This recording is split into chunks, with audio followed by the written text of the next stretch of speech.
मुमताज़ अहमद ख़ान साहब मजलिस इत्तेहादुल मुस्लिमीन के रुकन बल्दिया थे, कॉरपोरेटर थे पहले वो। फिर उसके बाद 94 में एमएलए बने।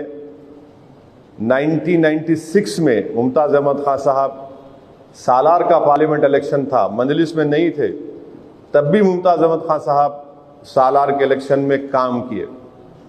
पार्लियामेंट इलेक्शन में जो वेंकैया नायडू साहब इलेक्शन में लड़े थे। फिर मुमताज़ अहमद ख़ान साहब मजलिस में आए, मैं अकेले एमएलए था, फिर हम 2 एमएलए हुए।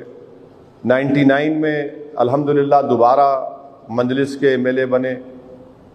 फिर 2004 में एमएलए बने, 2009 में बने, 2014 में बने, फिर 2018 में बने।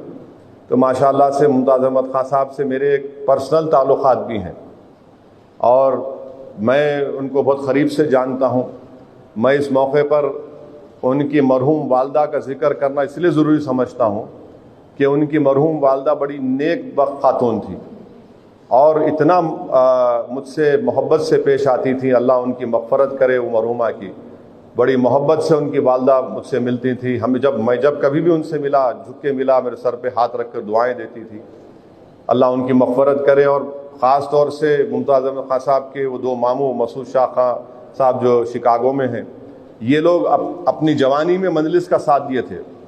आज अमेरिका में है, क़याम पज़ीर हैं। अल्लाह उनकी हर मुश्किल को आसान करे। वो लोग बड़ी मोहब्बत से सरपरस्ती करे, आज भी करेंगे, मुझे यकीन है।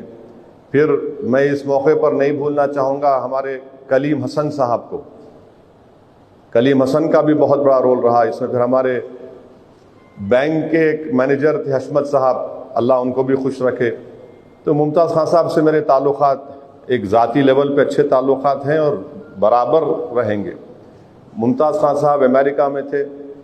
अमेरिका से उनकी वापसी के बाद मैं मुमताज़ ख़ान साहब को, अहमद पाशा क़ादरी साहब को बुलाकर दारुस्सलाम में उनसे बताया कि भाई जो बात पहले से तय थी आपको मैं बता रहा हूँ कि इस बार मैं आपको और पाशा क़ादरी साहब को दोबारा एमएलए का टिकट नहीं दे सकता हूँ और मेरी ख्वाहिश ये है कि आप लोग मजलिस से वाबस्ता रहें और बल्कि इलेक्शन में आगे बढ़कर एक बड़े बनकर आप मजलिस के लिए काम करें। तो दोनों ने मुझसे ये कहा कि बिल्कुल सही है, बराबर हम जमात के साथ थे, है और रहेंगे, हम मजलिस के लिए काम करेंगे।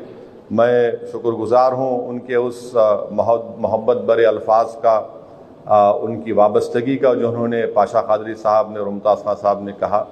और मुझे यकीन है कि इस इलेक्शन में पाशा क़ादरी और मुमताज़ ख़ान साहब दोनों मजलिस इत्तेहादुल मुस्लिमीन के लिए काम करेंगे, मजलिस के उम्मीदवारों के लिए काम करेंगे और उनका एक बड़ा तजुर्बा है, हम उस तजुर्बे से फ़ायदा ही हासिल करेंगे।